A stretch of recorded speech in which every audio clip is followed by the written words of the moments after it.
You're on your porch, coffee in hand, not doing anything speciadels. Then, on a warm afternoon in late May, a hummingbird landed on the same wire above the feeder. Ellsworth almost didn't look up. He'd stopped expecting it by then. But something made him glance toward the window, and there it was, hovering at the glass exactly the way the first one used to, staring in at him like it already knew him. He checked its throat first thing. No mark. Different bird. He sat with that for a while. He didn't know if it was the original bird's offspring, returning to a place it had somehow learned about. He didn't know if hummingbirds pass down memory that way, generation to generation. Nobody does, not for certain, not even the researchers. But he filled the feeder that evening anyway, and the bird came back the next morning. And the one after that, he told his daughter it wasn't the same bird, he was sure of that much. But it had found him the same way, at the same window, at the same hour. Like the yard itself remembered something he couldn't explain and didn't need to. He said the place felt right again after that. Not because the loss stopped mattering, but because something had chosen to come find him anyway, and that, it turned out, was enough. And then it happens. The same hummingbird, hovering 3 feet from your face, not near the feeder, not near the flowers. Right in front of you, looking at you, for 2, maybe 3 seconds. Then it's gone. Ellsworth felt that same thing every spring for 6 years, standing at his kitchen window in Virginia. He never told anyone at first. He thought it was nothing. He was wrong. That's not random. And if it's ever happened to you more than once, you already know it isn't. You just don't know what it actually is yet. Most people assume the hummingbird is checking the feeder. It isn't. Most people assume hummingbirds can't tell one human from another. They can. What that tiny bird is doing when it hovers at your face is something researchers have only recently begun to understand. You were not in the way. You were the point. If you're new here, subscribe, because what you're about to learn will change the way you look at the smallest bird in your yard forever. There are 7 things I want you to understand about why that hummingbird keeps coming back. To Ellsworth, to a woman named Vernell who fills her feeder every morning at 7:15, and maybe to you. Stay until the end, because the last one is the one people tell me they can't stop thinking about. Here's the thing most people don't realize about that bird hovering at your face. It isn't small and simple. It's small and extraordinary. A hummingbird's brain makes up roughly 4.2% of its body weight. For comparison, your brain is about 2% of yours. Proportionally, that bird hovering in front of you is carrying twice the brain you are. Research from the University of British Columbia has shown that this oversized brain isn't just for flying, it's for remembering. Hummingbirds have a hippocampus, the part of the brain responsible for spatial memory and recognition, that is significantly enlarged compared to other birds their size. They don't just wander around hoping to find food. They build detailed mental maps of every flower, every feeder, every source they've ever visited. This is what Ellsworth never understood, all those mornings at his kitchen window. He thought the bird was just passing through, pausing by accident. It wasn't pausing, it was checking, remembering which flowers it drained 20 minutes ago, tracking time, location, replenishment. Tracking him. The brain hovering 3 feet from your face is proportionally more powerful than yours, and it is paying attention. Ellsworth was 78 years old, living alone in a farmhouse outside Richmond, when it happened for the first time. He'd put out a feeder that spring mostly out of habit. His wife used to keep one, years before she passed, and he'd never quite gotten around to taking it down. He wasn't expecting anything from it.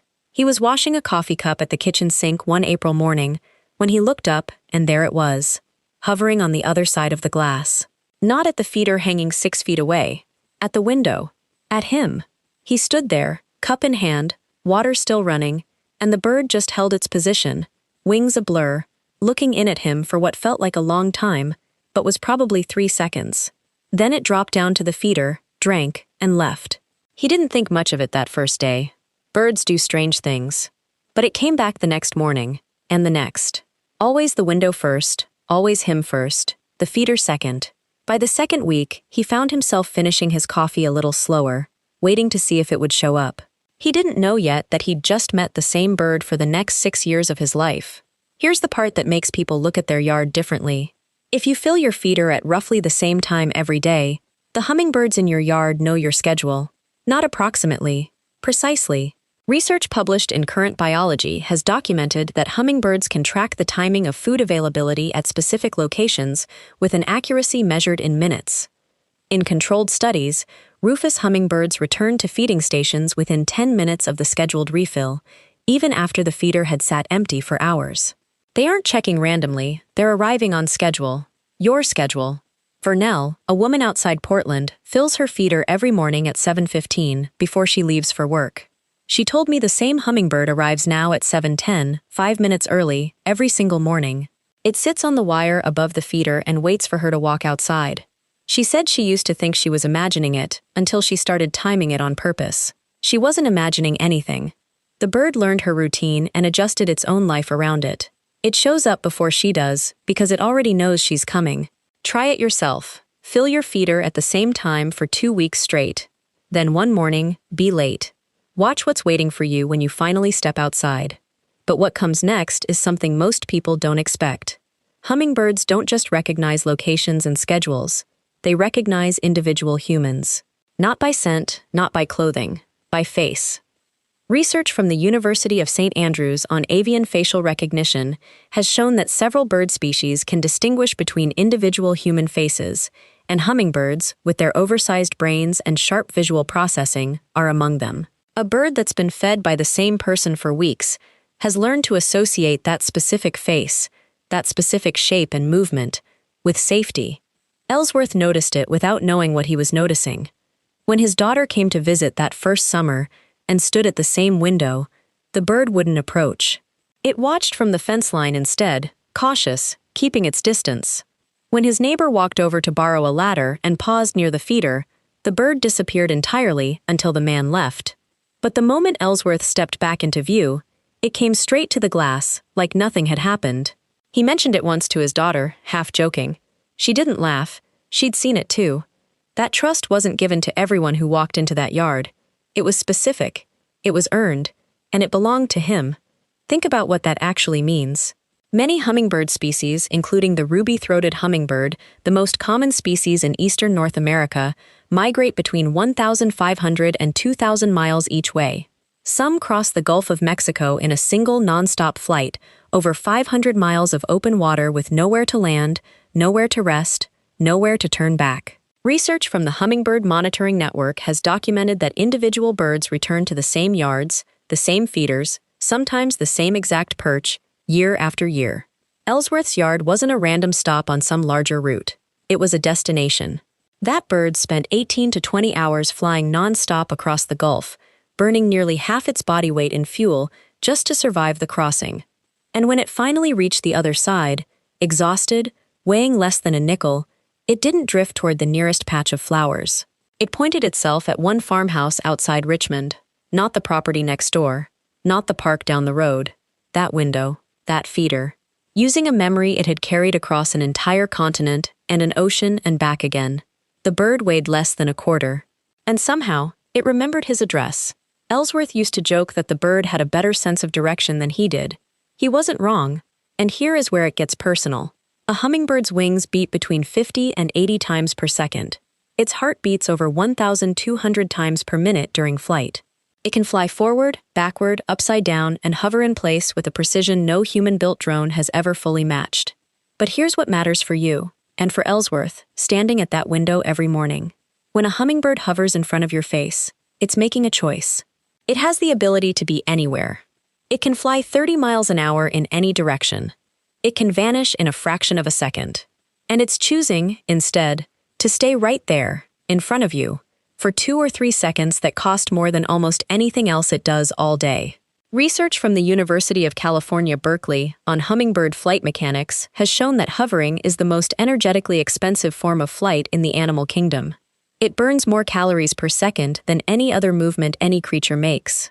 The bird hovering at Ellsworth's window was spending more energy per second than a sprinting cheetah just to look at him for a moment. It doesn't hover for nothing. Every second it spent in front of that glass was a second it chose, at extraordinary cost, when it could have gone anywhere else on Earth. This is the part most people never consider. Hummingbirds aren't social the way sparrows or crows are, but they compete, and they compete hard. A bird that visits the same yard for weeks doesn't just visit it, it claims it, and it defends that claim against every other hummingbird that comes near. You've seen this if you've ever watched a feeder long enough. The chasing, the dive bombing, The high-speed aerial combat over a plastic container of sugar water. Those aren't random skirmishes. Those are territorial disputes over the one resource that matters most. Research from the Cornell Lab of Ornithology has documented that dominant hummingbirds establish feeding territories of up to a quarter acre, centered on the most reliable food source available. In most suburban yards, that's one feeder, one window, one person. Ellsworth started noticing the chirps that spring, sharp and aggressive, coming from the wire above his feeder whenever another bird drifted too close. He didn't understand bird language, but he understood the tone. It wasn't a greeting, it was a warning. "This is mine," it seemed to say. "This feeder, this yard, this man, stay away." He hadn't just attracted a visitor. He'd become the center of something small and wild that was willing to fight for him every single day without him ever asking it to. I saved the rest of Ellsworth's story for now, because it's the part that stays with people. That first bird kept coming back.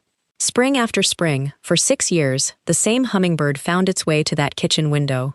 Ellsworth knew it was the same one because of a small, faint mark near its throat, a patch slightly different from the rest, something he only noticed after the 3rd year of watching closely enough to look. Every year it followed the same pattern. It would hover at the glass until he came outside, then fly to the feeder and drink while he stood nearby, watching it the way some people watch a fire. He started timing his mornings around it without meaning to. He told his daughter once that he didn't feel quite as alone in that house anymore, and he said it quietly, like he wasn't sure he was allowed to mean it. Then came the 7th spring. April arrived. The feeder was full, clean, hanging exactly where it always hung. Nothing came. He waited through all of April and told himself it was just running late. He waited through the first weeks of May, checking the window more than he'd admit to anyone. The bird that had found him for 6 straight years simply didn't come back. He didn't know yet what would happen next. Then, on a warm afternoon in late May, a hummingbird landed on the same wire above the feeder. Ellsworth almost didn't look up. He'd stopped expecting it by then, but something made him glance toward the window, and there it was, hovering at the glass exactly the way the first one used to, staring in at him like it already knew him. He checked its throat first thing. No mark. Different bird. He sat with that for a while. He didn't know if it was the original bird's offspring, returning to a place it had somehow learned about. He didn't know if hummingbirds pass down memory that way, generation to generation. Nobody does, not for certain, not even the researchers. But he filled the feeder that evening anyway, and the bird came back the next morning, and the one after that. He told his daughter it wasn't the same bird. He was sure of that much. But it had found him the same way, at the same window, at the same hour, like the yard itself remembered something he couldn't explain and didn't need to. He said the place felt right again after that. Not because the loss stopped mattering, but because something had chosen to come find him anyway, and that, it turned out, was enough.